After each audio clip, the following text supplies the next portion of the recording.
6 weeks after Andre Colvin took the house, the car, and custody of both children, Mary used her last $300 to set up a folding table on Moreland Avenue and sell plates from her grandmother's recipe book.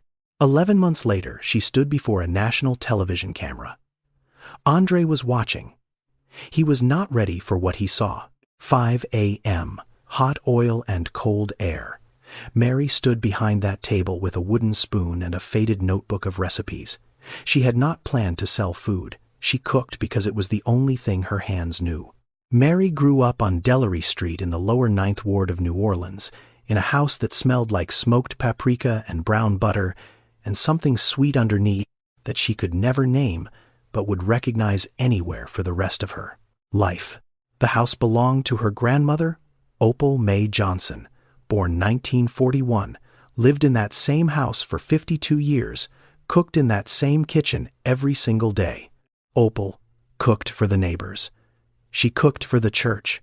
She cooked for anyone who showed up at the screen door looking like they had not eaten enough that day. She never asked for money. She never turned anyone away. On Sundays, she made enough food for 30 people and put it out on the porch table, and whoever came, came.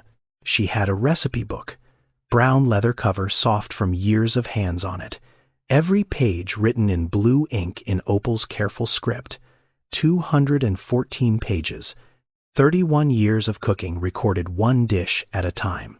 Notes in the margins, adjustments, reminders, more salt at the end, do not rush the roux, let the fire do its work.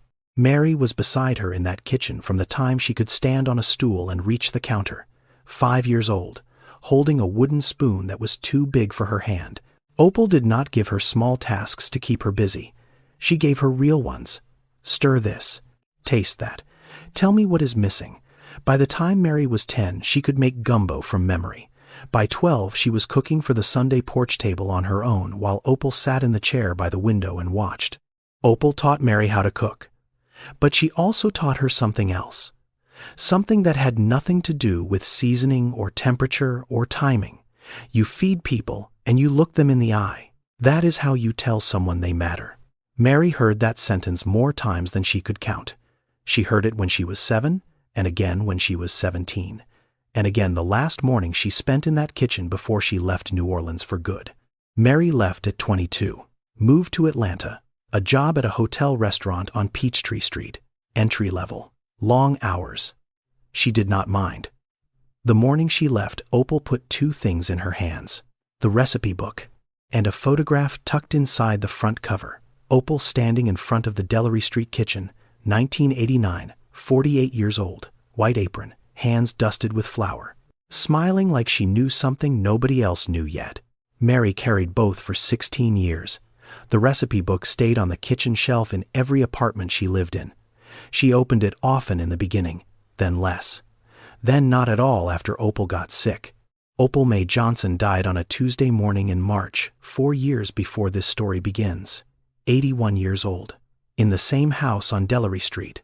In the bed 12 feet from the kitchen, where she had fed half a neighborhood for 3 decades. Mary flew home for the funeral. She sat in that kitchen for 2 hours after everyone left. She did not cook.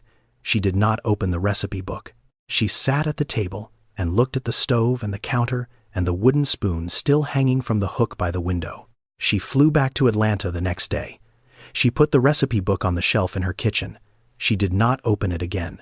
Not once in 4 years. Not once until the night everything else was gone. She did not know it yet. She did not know that the recipes in that book and the photograph tucked inside the cover and the smell of that kitchen would become the only things that mattered. She would find out. But not yet. Mary met Andre Colvin when she was 25 years old. He was 28, commercial loan officer at a bank in Buckhead. He wore good suits, and he listened when she talked, and he remembered things she said 3 conversations ago. He had a plan for everything. That was what she noticed first. Andre always had a plan. They married when Mary was 27. Small ceremony, 40 guests. Mary cooked the reception dinner herself because she wanted to, and because Andre said it would be more personal that way. He was right. It was personal. It was also the beginning of something she would not see clearly for 12 years. They had 2 children, Elijah, born when Mary was 29, Naomi, born when Mary was 32. Mary stopped working at the hotel restaurant when Elijah was born. Andre suggested it. "You do not need to work. I have got us covered." She agreed. It made sense. Childcare cost more than she earned. Andre made enough. She would stay home and raise the children and manage the house and cook. 2 years later, Andre suggested he handle the finances. "You focus on the kids. I will take care of the accounts." She agreed. It made sense. Andre understood money. He worked with numbers every day. She trusted him. There was no reason not to. 3 years after that, Andre said the house should be in his name for the mortgage. Just a technicality. The loan terms are better with one borrower. She signed. She did not read every page. She did not ask questions. That is what you do when you trust someone. You sign, you move on, you cook dinner. Andre was good at one thing above all others. He controlled the picture. In front of friends, he was the attentive husband. In front of his bank colleagues, he was the provider. In front of the children, he was the father who planned family vacations and coached Saturday basketball. Mary cooked for every dinner party Andre hosted. She made the food that his colleagues talked about for weeks. She set the table. She cleaned up after. Andre introduced her as my wife, and the food appeared as though it arrived on its own. He never once said Mary made this. He said we put together a little spread or the food turned out great and moved the conversation to the next topic. Every connection Andre built in Atlanta ran through a meal Mary cooked. Every client dinner, every holiday gathering, every Sunday when Andre invited a colleague and his family over for what he called a casual thing that required Mary to spend 6 hours in the kitchen, her hands built the foundation of his professional life. Her name was on none of it. Not on the bank accounts, not on the mortgage, not on the investment portfolio, not on the car title, not on the credit cards. 12 years of cooking and cleaning and raising 2 children and hosting every dinner and managing every household detail in her name did not appear on a single document that mattered. She did not notice. That is the thing about control when it is done slowly. You do not feel the ground moving. You just wake up one day and the ground is somewhere else and you are standing on nothing. Andre started planning the divorce 14 months before Mary knew anything was wrong. He hired Glenn Forsyth, 53 years old, family asset attorney, office on Roswell Road in Sandy Springs. Forsyth did not handle emotions. He handled structures. Andre did not need a therapist. He needed an architect. In March of the year, before the papers were served, Forsyth restructured the mortgage. The house on Collier Road in northwest Atlanta, the house Mary had lived in for 11 years, went through a refinancing that transferred the deed into Andre's name only. Andre brought the papers home on a Wednesday evening. He put them on the kitchen counter while Mary was cooking. He said the bank offered a better interest rate. He said it would save them $400 a month. He said she just needed to sign the last 2 pages. She signed. She remembered the pen in her hand. She did not remember anyone explaining what she was signing away. In June, Forsyth moved the joint savings account. $41,000 transferred to an individual account in Andre's name at a different branch. The statements stopped coming to the house. Mary did not notice because she had not looked at a bank statement in 6 years. Andre handled the finances. That was the agreement. In September, the investment account was locked into a trust naming Andre as sole beneficiary. In November, the car title was updated. Andre's name only. In January, the credit cards in Mary's name were closed. Andre told her there had been fraud on the account and the bank issued new cards. The new cards came in his name. Mary never saw them. 14 months, 7 documents. Every one of them signed or processed while Mary cooked dinner and helped Elijah with homework and drove Naomi to dance class and trusted the man she had built a life beside for 12 years. The papers arrived on a Thursday afternoon in April. Mary was standing in the kitchen. She had just turned the stove off. She was holding a dish towel. Andre set the envelope on the counter between the salt shaker and a bowl of rice. She opened it. She read the first page. She did not sit down. She stood and read every page through to the end. 23 pages. Then she set them on the counter exactly where Andre had placed the envelope. She did not say anything. Andre was standing in the doorway. He had been watching her read. She looked at him. He looked at her. Neither of them spoke. The hearing took 6 weeks. Andre's legal team moved fast because they had been moving for 14 months already. Forsyth filed for primary custody. The argument was simple. Mary had no income. Mary had no individual bank account. Mary had no employment history for 10 years. Mary had no assets in her name. Mary had no credit history. On paper, Mary did not exist. Forsyth presented financial records showing Andre as the sole provider. He presented the mortgage in Andre's name. He presented the bank accounts in Andre's name. He presented a stable home environment with 2 bedrooms for the children and a father with a salary of $147,000 a year. The judge granted Andre temporary primary custody of Elijah and Naomi pending final divorce proceedings. Temporary. But the word did not feel temporary to Mary. The word felt like a door closing. She packed 1 suitcase. She took her clothes. She took the recipe book from the shelf. She took the photograph tucked inside the front cover. There was $300 left in an old checking account that neither Andre nor Forsyth had found. A joint account from the first year of their marriage that Mary had forgotten about and Andre had never bothered to close. $300. The one thing they missed. She walked out of the house on Collier Road on a Friday morning. 11 years in that house. The stove she had cooked 10,000 meals on. The counter where she rolled dough with Naomi on Saturday mornings. The kitchen table where Elijah did his homework every night while she cooked beside him. She did not cry. She packed. Denise Okafor pulled up at 10:15 in the morning. A blue sedan, engine running. Denise did not get out. She did not need to. Mary put the suitcase in the back seat. She got in. She closed the door. Denise pulled away from the curb. Mary did not look back at the house. She looked at the recipe book in her lap. Brown leather cover. Blue ink inside, 214 pages. A photograph of a woman in a white apron smiling like she knew something nobody else knew yet. $300 to her name. No house, no car, no children beside her, no credit, no employment history, no account with her name on it. He took the house, he took the car, he took the children. He took 12 years of her hands in that kitchen and made them disappear from every document that existed. He left her with $300 and a recipe book.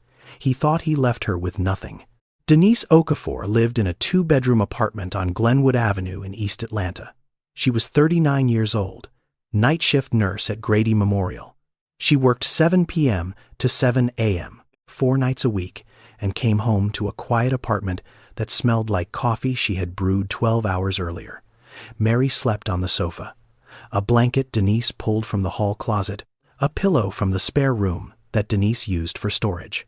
$300 in an envelope inside her bag. The first 3 days, Mary did not leave the apartment. She did not eat much. She sat by the window in the living room and looked out at the parking lot and the street beyond it and the people walking to places they needed to be. Her phone had 2 messages from Elijah. The first one said, "Mom, when are you coming back?" The second one said, "Naomi keeps asking." Mary read both messages. She did not reply. She did not know what to say.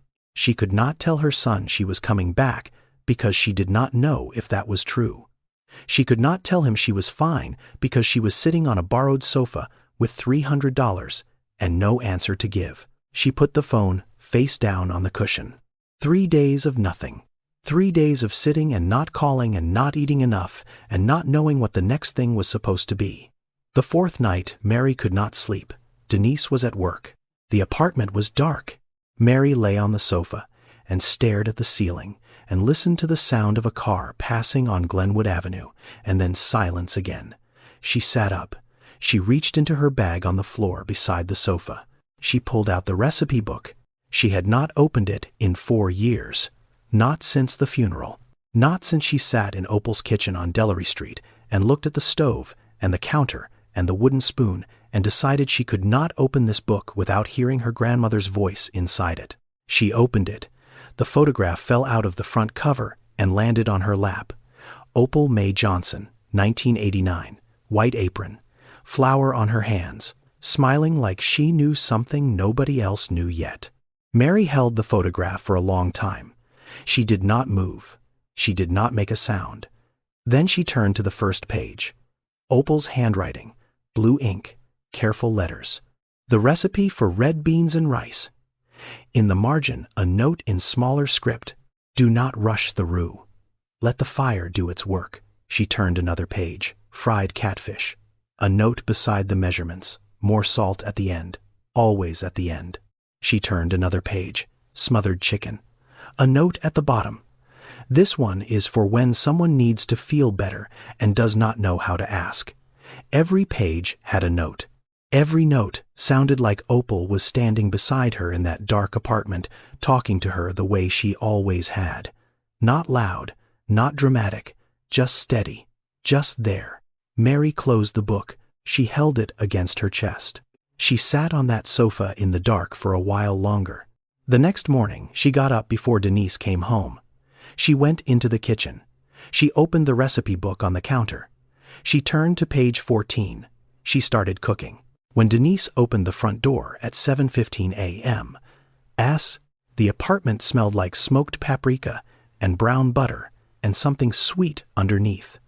The same smell, the same one from the kitchen on Delary Street, the same one Mary had carried in her memory for 37 years.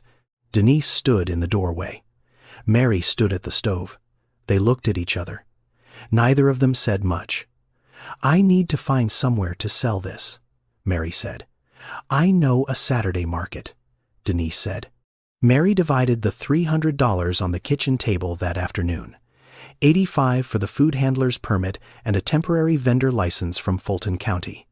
$140 for ingredients, $40 for containers and foil trays and plastic forks.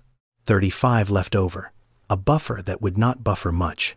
She took the number 14 bus to the Fulton County Health Department on a Tuesday morning, stood in line for 2 hours, paid $85, received a card and a permit number and a sheet of paper listing what she was and was not allowed to do.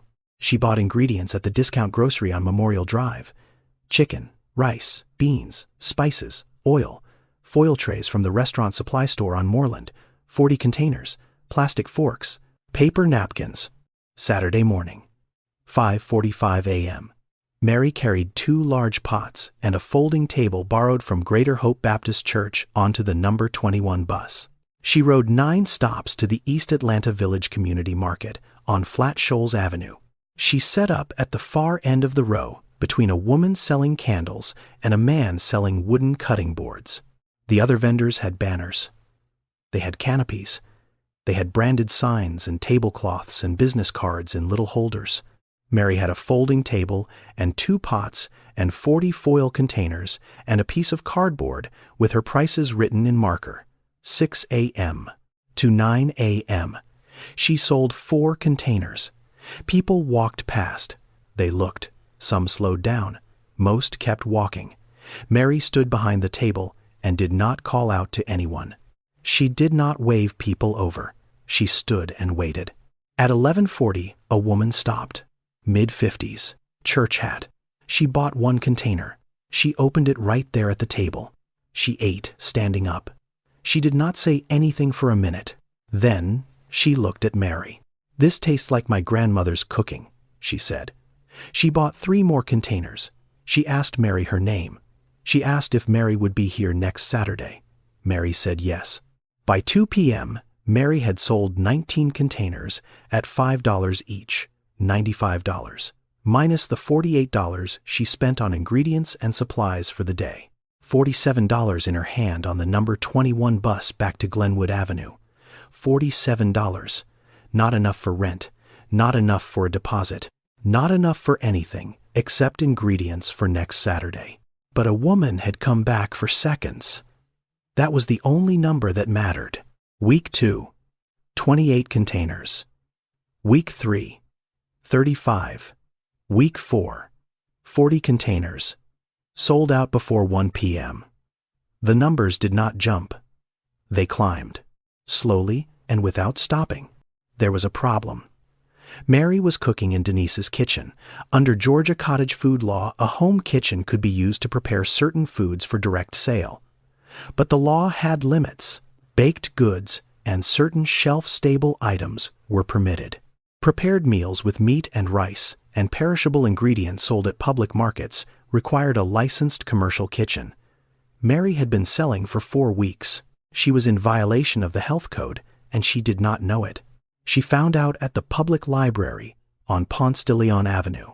She did not have a laptop. She did not have internet at the apartment. She sat at a library computer for 3 hours on a Wednesday afternoon and read the Georgia Department of Agriculture cottage food regulations line by line. Licensed commercial kitchen. Inspected, certified, available for hourly rental at shared kitchen facilities across Atlanta. She searched for pricing. $15 to $25 an hour depending on location. She did the math on the back of a receipt. 4 hours of cooking per week at $15 an hour. $60. She needed to sell at least 25 containers a week just to cover the kitchen rental before ingredients and bus fare and supplies. A food truck would solve the mobility problem. She could cook and sell from the same vehicle. She could go where the customers were. Instead of waiting at one market on one day, she searched for used food trucks. $20,000 to $40,000 for a truck that ran. She closed that browser tab. She did not have $20,000. She had $47 a week. So she did what she could. She registered for 3 markets instead of 1. Tuesday evenings at the Grant Park Farmers Market. Thursday afternoons at the Kirkwood Community Market. Saturday mornings at East Atlanta Village. 3 markets. 3 bus rides with 2 pots and a folding table, and a rolling cart she bought for $12 at a thrift store on Memorial Drive. This was not a food truck dream. This was a woman pulling a cart onto a city bus at 5:30 in the morning to sell 40 containers of food cooked in a kitchen she could not legally use. That was the reality. While Mary pulled that cart across 3 bus routes, Andre sat in his office at the bank in Buckhead and ate lunch at his desk. He did not think about where Mary was or what she was doing.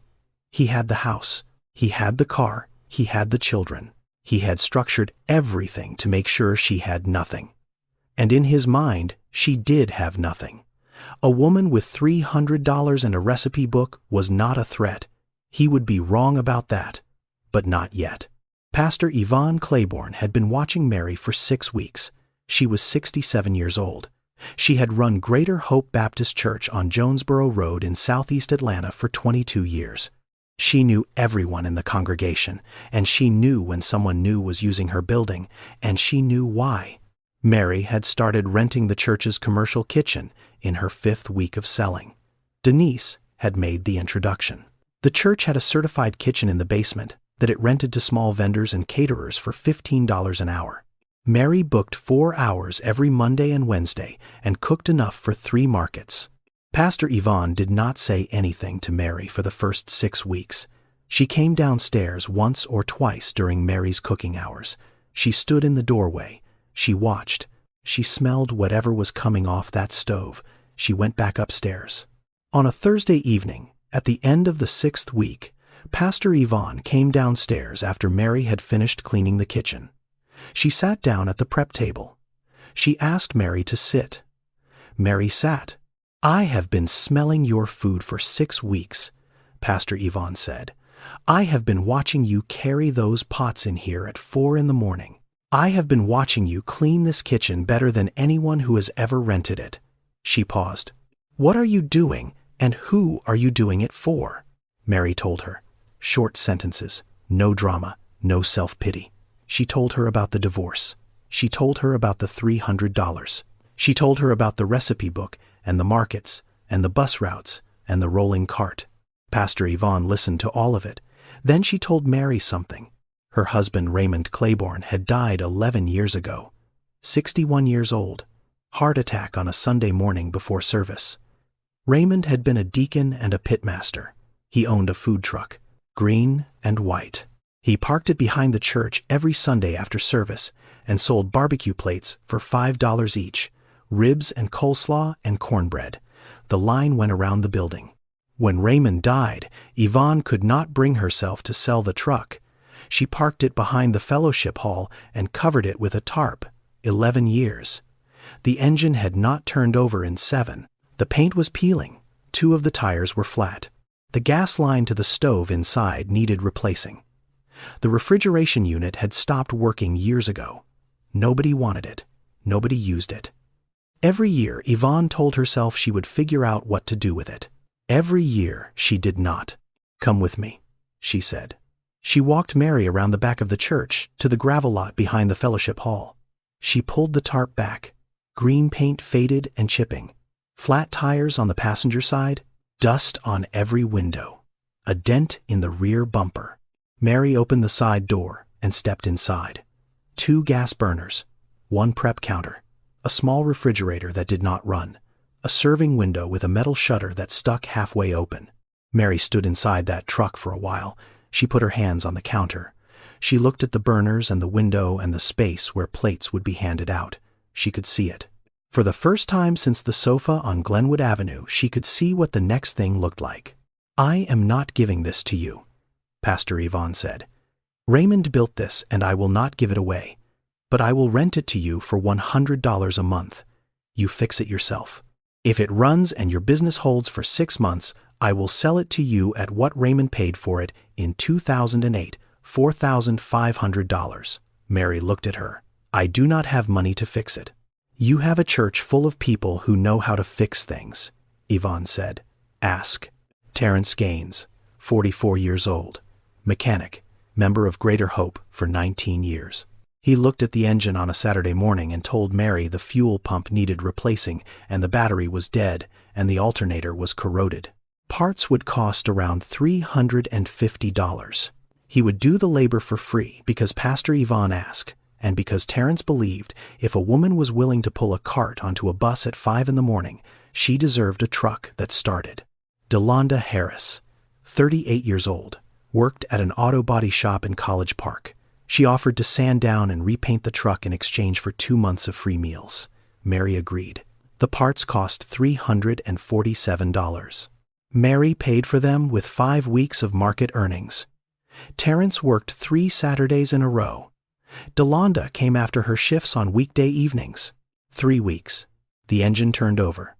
The tires were replaced. The gas line was reconnected. The paint was new, deep brown with gold lettering on the side. Mary painted the name herself.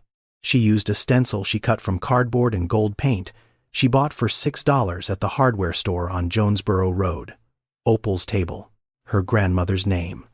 On a truck that ran, in a parking lot behind a church in southeast Atlanta, Mary stood in front of it for a few minutes after the last coat dried. She did not say anything. She looked at the name, and she looked at the serving window, and she looked at the road beyond the parking lot that went in every direction. She reached into her bag and took out the photograph. Opel May Johnson, 1989, white apron. Smiling like she knew something nobody else knew yet, Mary taped it to the wall inside the truck next to the serving window. Then she went inside and turned the burners on. The first month on the road, Mary parked on Wells Street in the industrial corridor south of Turner Field. Lunchtime, 11:30 to 1:30. Warehouse workers and truck drivers and construction crews from the site 2 blocks over. She sold plates for $7 each. Smothered chicken over rice, red beans, fried catfish on Fridays.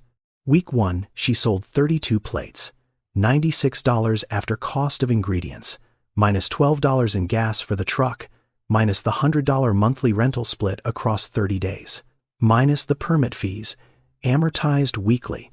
Net profit for the first week, $41 a day on the days she worked.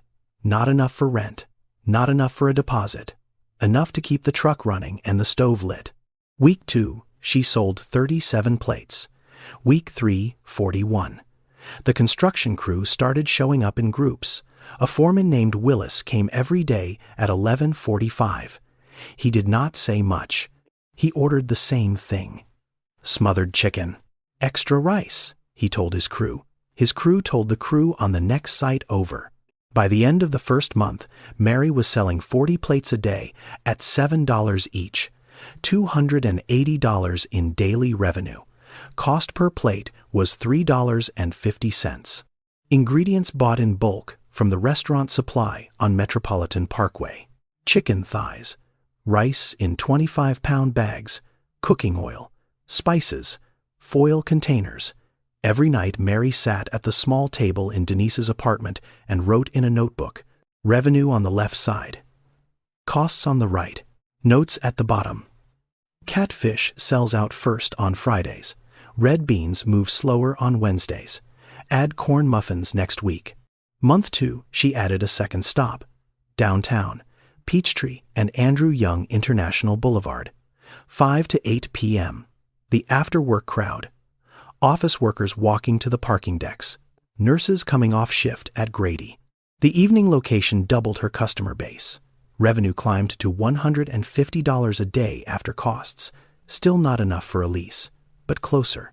Month 3, the phone started ringing. Customers calling to ask where she would be parked. You on 5th today. You coming to Wells Street this week. Mary did not have a website. She did not have a marketing plan. She had a phone number written on the side of the truck and 40 plates that sold out every day. Denise set up a Facebook page one Sunday afternoon. Opel's table. One photograph of the truck, the menu. The daily location posted every morning at 5 a.m. 2 weeks later, the page had 400 followers. 4 weeks later, 1,200. People shared it. People tagged friends. People posted photographs of their plates and wrote things underneath like "Best soul food in Atlanta" and "This reminds me of home." $200 a day. Consistent. 6 days a week. $1,200 a week before taxes. Mary kept the notebook. She did not miss a single night of writing in it.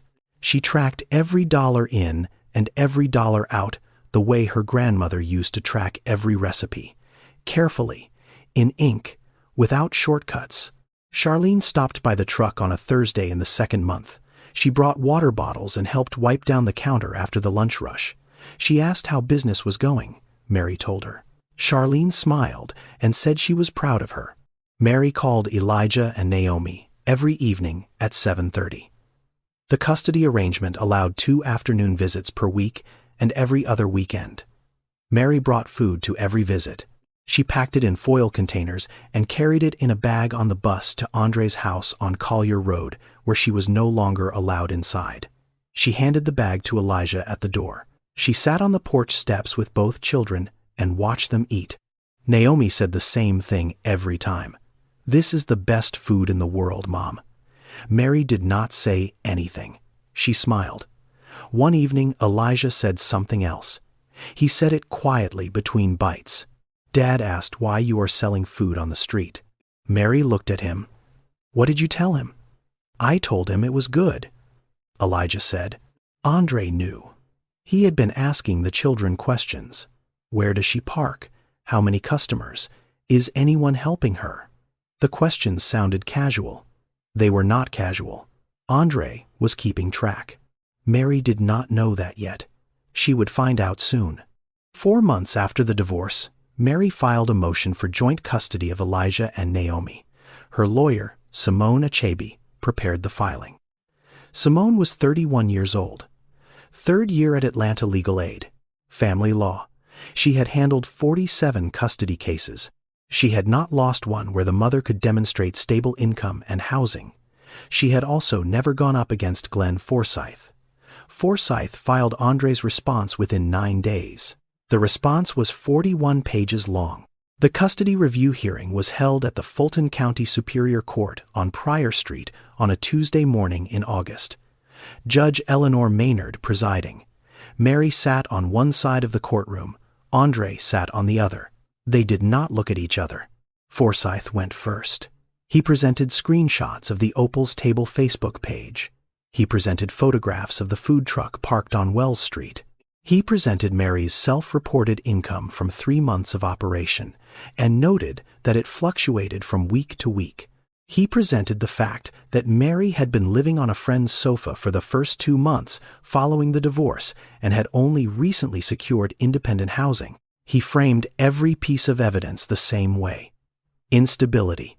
A woman who could not hold consistent income. A woman without a permanent address for the first 60 days. A woman running what he called an informal street food operation rather than a real business. This is not a stable environment for children, Forsyth said. He did not mention that Mary had a food handler's permit. He did not mention the commercial kitchen certification. He did not mention the truck rental agreement or the vendor license or the tax filings Simone had prepared. He mentioned none of those things because mentioning them would make Mary look like what she was, a business owner. Simone went second. She was younger than Forsyth by 22 years. She did not have his suits or his voice or his reputation in that courtroom. She had a folder. Inside the folder, 3 months of self-employment tax filings showing consistent upward revenue, a signed lease for a studio apartment on Memorial Drive, $850 a month, Mary's name on it, a food handler's permit from Fulton County, a commercial kitchen rental agreement with Greater Hope Baptist Church, a truck lease agreement with Pastor Yvonne Claiborne, 14 letters from regular customers, each one handwritten, each one saying the same thing in different words. This woman works hard. This woman feeds people. This woman shows up. And one letter from Pastor Yvonne Claiborne, 22 years running a church in southeast Atlanta, stating that Mary had rented the kitchen for 4 months without missing a single payment, stating that Mary was a responsible tenant and a person of character, stating that the community trusted her with their food and with their children. Judge Maynard read through everything. She looked at Forsyth. She looked at Simone. She looked at Mary. She did not rule. She continued the case 60 days. She said she wanted to see sustained income and confirmed housing stability before making a custody determination. She said both parents would maintain the current arrangement during the continuance. She closed the folder and called the next case. Mary walked out of the courtroom and stood in the parking lot on Pryor Street. 60 days. She needed to hold $200 a day for 60 days without a gap. She needed to keep the apartment. She needed to file 2 more months of clean tax records. She needed to not miss a single payment on anything. She looked at her phone. One message from Naomi. "Are you coming to get us, Mom?" Day 1 through 20. Mary worked 6 a.m. to 9 p.m. She cooked in the church kitchen, starting at 4 in the morning. She drove the truck to Wells Street for lunch. She drove downtown for dinner. She added 2 new dishes from the recipe book. Opel's fried okra, Opel's peach cobbler. Both sold out the first day. Revenue climbed to $220 a day, then $240, day 25. Mary signed a lease renewal on the studio apartment, confirmed address through the end of the year. She mailed a copy to Simone. Day 30. She filed her 4th month of self-employment taxes. Gross revenue up 11% from the month before. Day 38. A woman walked up to the serving window on Peachtree Street at 6:15 in the evening. She was 34 years old, short hair, press badge clipped to her jacket. She ordered 1 plate. Smothered chicken. She ate standing on the sidewalk 10 feet from the truck. She finished. She came back. "How long have you been doing this?" she said. Mary told her. Short sentences. No drama. The woman nodded. She said her name was Keisha Dawson. She worked at the local news affiliate on 14th Street. She was producing a series on small business owners in black communities across Atlanta. "Can I feature you?" she said. Mary looked at her. "I need to think about it." "Take your time," Keisha said. Mary called Denise that night from the studio apartment. She sat on the floor next to the mattress with the phone on speaker and the recipe book open on the counter across the room. "A reporter wants to do a piece on me," Mary said. Denise was quiet for a moment. "What would Opel say?" Denise said. Mary looked at the recipe book across the room. She did not answer right away. She called Keisha the next morning. Charlene Colvin called Mary every week. She had been calling since 2 months after the divorce. She was 33 years old. Andre's younger sister. She lived in a townhouse in Smyrna that she had bought 3 years ago with Andre as the co-signer on the mortgage. When the divorce happened, Charlene reached out to Mary. She said she did not agree with what Andre did. She said family was family regardless of legal papers. She said she wanted to help however she could. She came to the truck. She helped wipe down the counter after lunch. She brought paper towels and napkins from the wholesale club because she had a membership and Mary did not. She asked how the hearing went. She asked if Mary was doing okay. She asked about the children. Mary answered every question honestly, because Charlene was family, because Charlene had shown up when nobody else from Andre's side had, because there was no reason not to trust her. The week Keisha Dawson came to the truck, Charlene called Mary on a Wednesday evening. The conversation was normal. How is business? How are the kids? Then Charlene asked a question she had not asked before. Someone told me a reporter came by the truck. What is that about? Mary told her. A local news piece, small business owners. Keisha wanted to film at the truck and do a short interview. Nothing about the divorce, just the food. Just the story of how she started. Charlene listened. She said that sounded wonderful. She said she was proud of Mary. She said she hoped it would bring more customers. Charlene sent the same information to Andre 14 minutes later. The message was a text. It included what Mary had told her, the reporter's name, the station, the topic of the series, the timeline for filming. Charlene typed it out on her phone while sitting in her car in the parking lot of a grocery store in Smyrna and sent it to her brother, who was sitting in the house on Collier Road that used to belong to his wife. This was not the first message. Charlene had been sending updates to Andre since the beginning, when Mary bought the truck, when she started at the markets, when she hired the mechanic from the church, when she filed for joint custody. Every piece of information Mary shared with the woman she believed was her ally went directly to the man who had taken everything from her. Charlene was not cruel. She was not vindictive. She did not enjoy what she was doing. She was in debt. The townhouse in Smyrna carried a mortgage of $187,000. Andre was the co-signer. 6 months before the divorce, he had reminded Charlene of that fact during a phone call that lasted less than 4 minutes.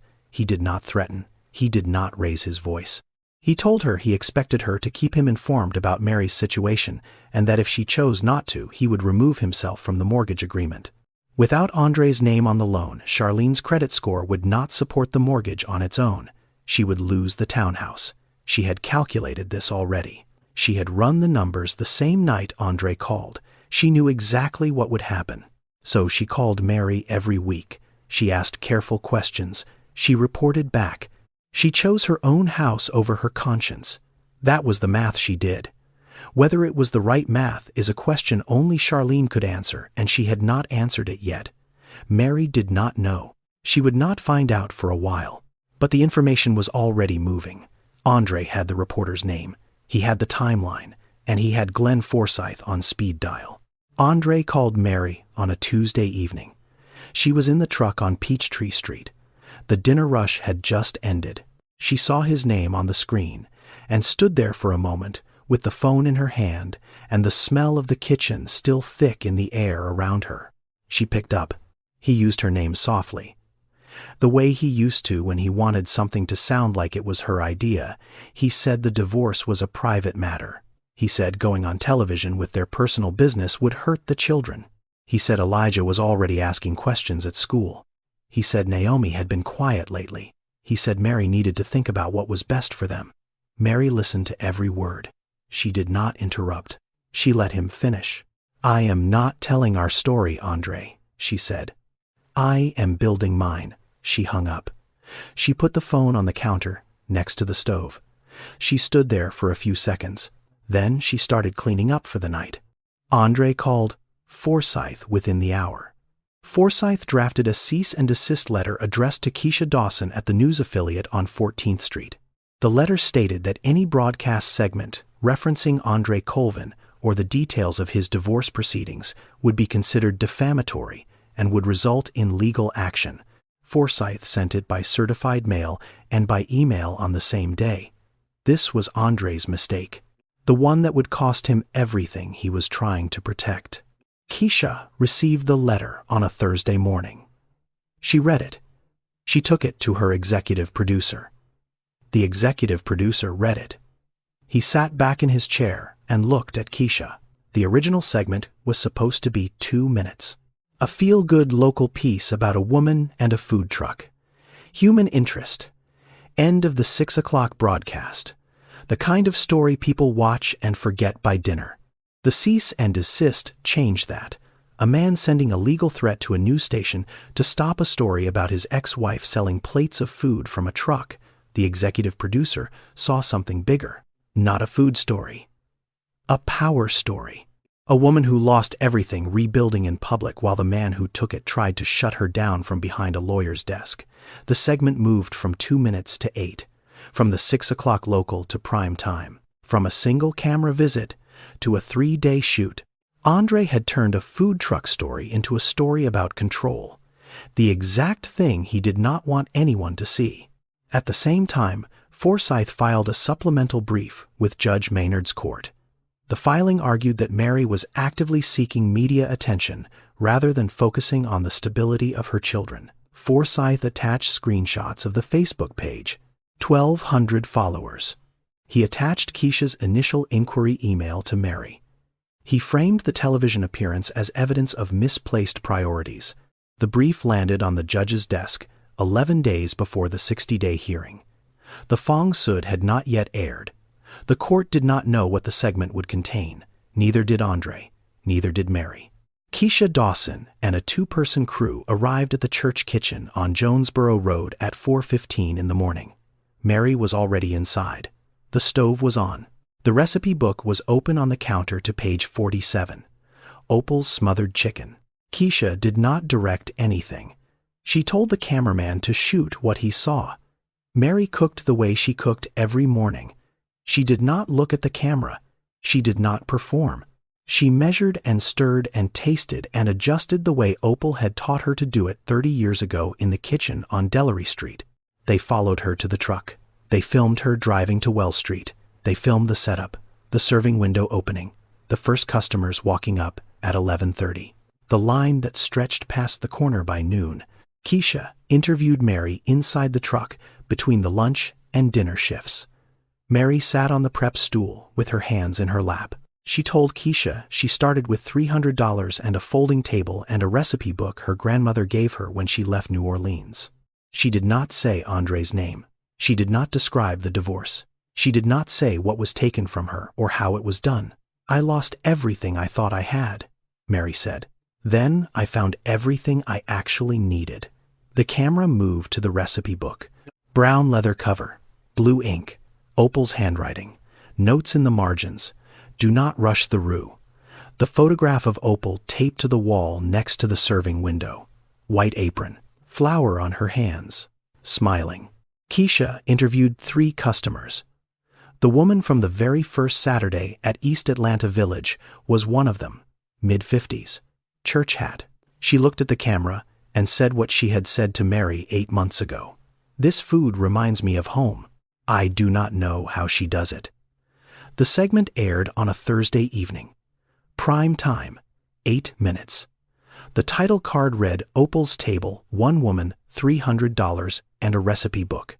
Within 48 hours, the Facebook page went from 1,200 followers to 23,000. The line at the truck doubled. 3 other stations contacted Keisha requesting permission to use the footage. The clip was shared across social media. 200,000 views in the first week. People who had never heard of Opel's Table shared the segment with a sentence underneath. You need to watch this. People who had eaten at the truck shared it with a different sentence. I knew this food was special. Now you know why. You already know who was watching.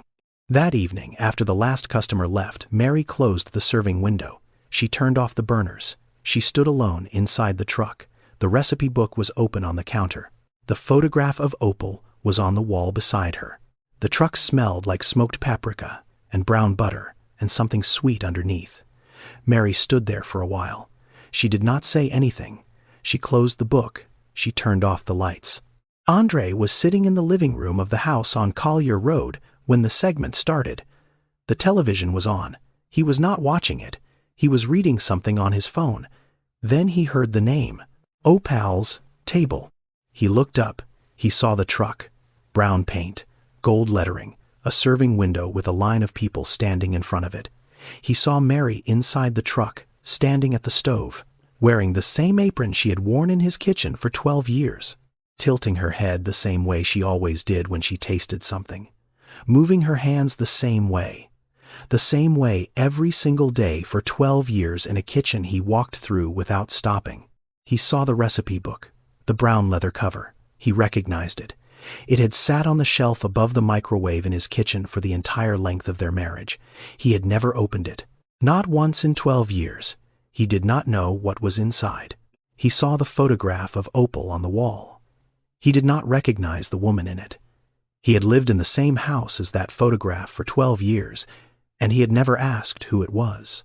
He heard a customer say, "This food reminds me of home." He heard Mary say, "I lost everything I thought I had. Then I found everything I actually needed." He saw the number on the screen, $300. That was what Forsyth had told him was left in the old checking account. Not worth pursuing, Forsyth had said. $300 is not material, Andre had agreed. $300 was nothing. $300 was a food truck with 23,000 followers and a line around the block and a news segment that 200,000 people had already watched. Andre picked up the remote. He turned the television off. He sat in the living room of the house he had taken from his wife and looked at the dark screen. He had taken the house. He had taken the car. He had taken custody of both children. He had spent 14 months restructuring every asset so her name appeared on nothing. He had left her with $300 and a recipe book because those were the two things his lawyers said were not worth the paperwork. The recipe book was on television. The $300 had built something 23,000 people were following. The woman he had removed from every document was standing in front of a camera, telling the city of Atlanta that she had found everything she needed. And the thing she found was the thing that had been in his house for 12 years. On his shelf, in his kitchen, right in front of him. He did not see it then. He saw it now. It was too late. Andre picked up his phone. He called Forsyth. "Can we use this against her in court?" he said. The 60-day hearing was held on a Wednesday morning in October at Fulton County Superior Court. Judge Eleanor Maynard presiding. Same courtroom. Same two tables. Mary on the left. Andre on the right. Forsyth went first. He had prepared a new argument built on top of the old one. He presented the television segment as Exhibit A. He presented screenshots of the Facebook page showing 23,000 followers. He presented the cease and desist letter his own office had sent. He framed the entire sequence as evidence that Mary had chosen public attention over parental responsibility.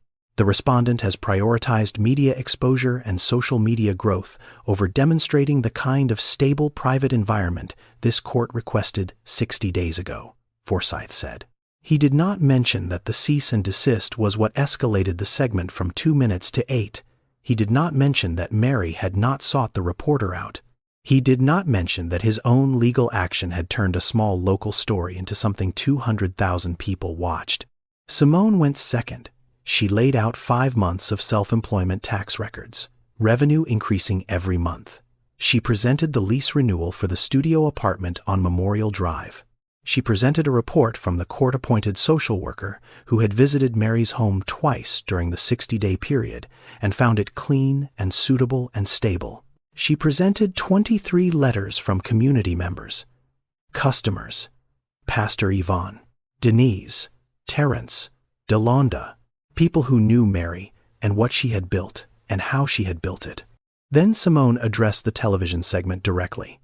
She told the court that Keisha Dawson had approached Mary as a customer first and as a journalist second, that Mary had not contacted the station, that Mary had not mentioned Andre or the divorce on camera, that the only party who had introduced legal conflict into the media coverage was Andre himself through the cease and desist. The petitioner did not seek attention, Simone said. She sold plates of food. Attention found her. Judge Maynard looked at the filings. She looked at both tables. She asked if either party had additional witnesses. Forsyth said no. Simone said yes. The courtroom door opened. Charlene Colvin walked in. Andre turned in his chair. He looked at his sister. Charlene did not look at him. She walked to the front of the courtroom and took the witness stand. Simone asked Charlene to state her relationship to both parties. Charlene said she was Andre's sister. She said she had been in contact with Mary since 2 months after the divorce. Simone asked Charlene why she had contacted Mary. Charlene said she wanted to help. She said she believed what Andre did was wrong. Simone asked Charlene if she had communicated information about Mary to Andre during that time. Charlene was quiet for a moment. Then she said yes. She said Andre had asked her to monitor Mary's activities and report back. She said she had done so for approximately 5 months. She said the information she provided included details about the food truck business, the custody filing the reporter, and the timeline for the television segment. Simone asked why Charlene had agreed to do this. Charlene said Andre was the co-signer on her mortgage. She said he told her that if she did not cooperate, he would remove himself from the loan. She said she could not afford the mortgage on her own. Simone asked what changed. Charlene said Andre removed himself from the mortgage anyway, 6 weeks ago, because she had not forwarded information about the television segment fast enough. Charlene said she lost the townhouse in Smyrna. The bank began foreclosure proceedings 11 days after Andre withdrew his name. Simone presented printed text messages between Charlene and Andre. 47 messages over 5 months. Dates, times, content.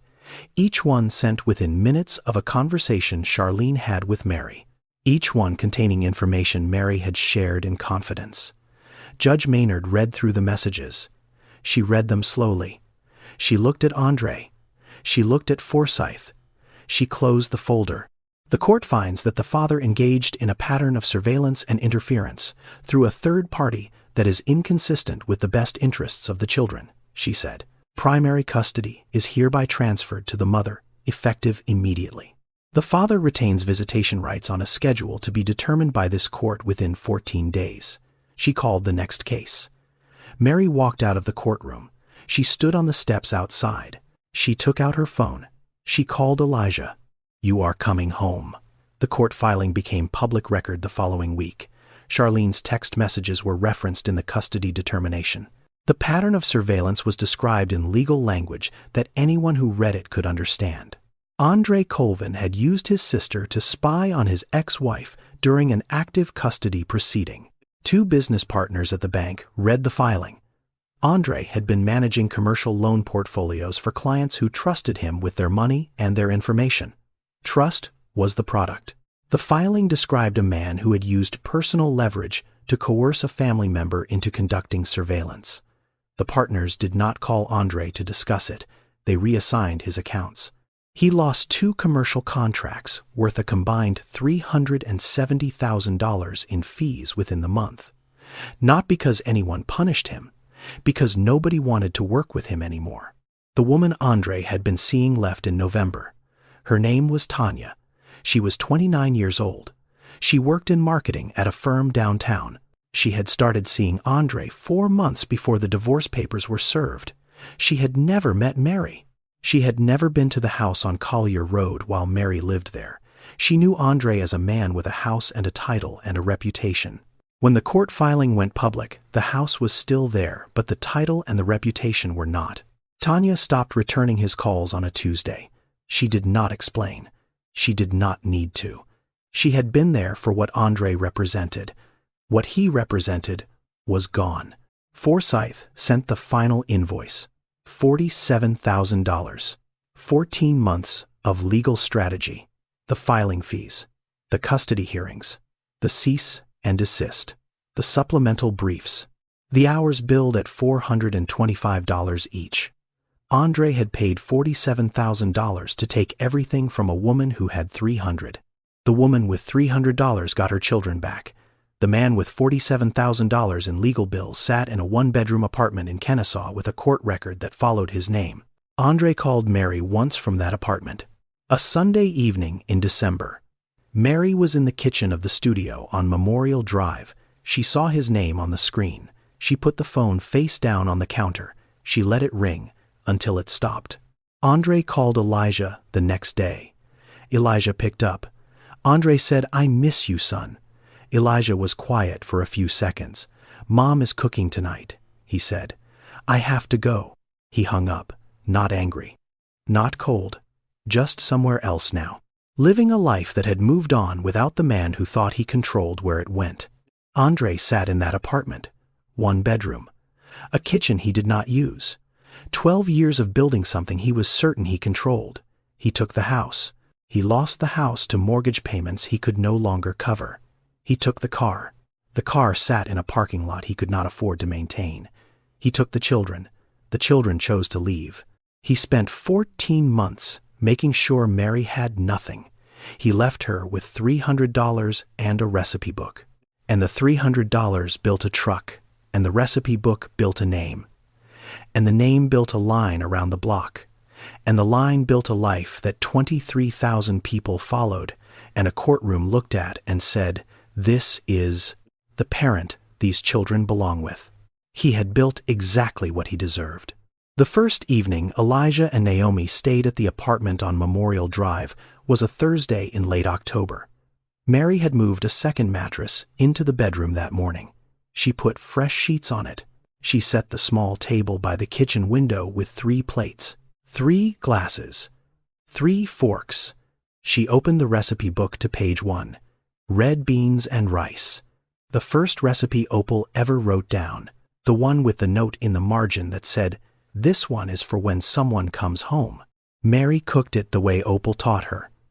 Slowly, without rushing, she let the fire do its work. On the wall above the stove she had hung the photograph, framed now. Plain wood, clean glass. Opel May Johnson, 1989. White apron, flour on her hands, smiling like she knew something nobody else knew yet. Naomi came into the kitchen first. She looked at the photograph on the wall. "Who is that?" she said. "That is the woman who taught me everything I know," Mary said. They sat down. 3 people at a small table in a studio apartment on Memorial Drive.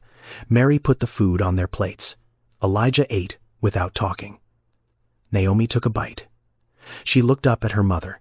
"This is the best food in the world, Mom." The same words, the same voice, a different place. Not the porch steps of a house she was no longer allowed inside. Not a visit with a time limit. Home. Mary looked at her children. She looked at the photograph on the wall. She looked at the recipe book open on the counter. She could smell it, smoked paprika and brown butter and something sweet underneath. You feed people, and you look them in the eye. That is how you tell someone they matter. Mary did not say anything. She watched her children eat. Andre took the house. He took the car. He took the children. He took 12 years of Mary's work and made it disappear from every document he could find. He left her with $300 and a recipe book. He thought he left her with nothing. He left her with everything. Because the one thing Andre never understood about Mary, the one thing he could not take because he could not see it, was where she came from. A kitchen on Delary Street. A grandmother who fed anyone who was hungry and never asked for money. A recipe book with 214 pages of careful handwriting and notes in the margins that said things like, "Do not rush, and let the fire do its work, and this one is for when someone comes home." He had every advantage. He had lawyers and 14 months, and every document restructured in his name. And he still missed the thing that mattered. You cannot take what you cannot name on a document, and you cannot buy back what you never learned to value. Some people spend their whole lives building things they can put their name on. Mary inherited something that could not be filed or transferred or locked in a trust. A recipe, a wooden spoon. A photograph of a woman in a white apron who bottled her whole life into a book and trusted that the right person would carry it forward. The people who only see what something is worth on paper will always miss what actually matters. And by the time they realize it, it is already too late. Andre came back after the divorce and tried to use the courts to take Opel's table from Mary the same way he took the house. He lost. He lost the contracts. He lost the woman he left Mary for. He lost his reputation. He lost everything he spent 12 years building. Here is the question. If someone spent 14 months planning to take everything from you and then watched you rebuild from $300 while they lost it all, would you let them back into your life? Or would you let them sit with what they built? This one is going to divide the room. Leave your answer below. Subscribe. I will see you in the next one. This story is a work of fiction. The names, characters, locations, and events are entirely imagined. No real person is depicted or referenced. However, the emotions and the legal realities in this story are inspired by patterns that affect real families across America every single year. Coercive control in marriage, hidden asset restructuring during divorce proceedings, and custody battles shaped by financial inequality are not fiction. They happen every day in courtrooms in every state. I wrote this story because I grew up watching women in my family cook for everyone and receive credit from no one. The kitchen was where love happened in my household. It was where problems got solved and where people got fed and where nobody ever thought to put any of it on a balance sheet. I wanted to write a story where the kitchen won, where the thing nobody counted was the thing that counted the most. If you or someone you know is going through a divorce, please consult a family law attorney. Understanding your rights to marital property, custody, and financial protection is not optional. It is survival. Organizations like the National Domestic Violence Hotline at 1-800-799-7233 and womenslaw.org offer free legal resources and support for anyone navigating these situations. Every plate Mary served was a conversation. Every recipe was a letter from her grandmother. Some things cannot be taken because they were never on paper to begin with. Thank you for watching.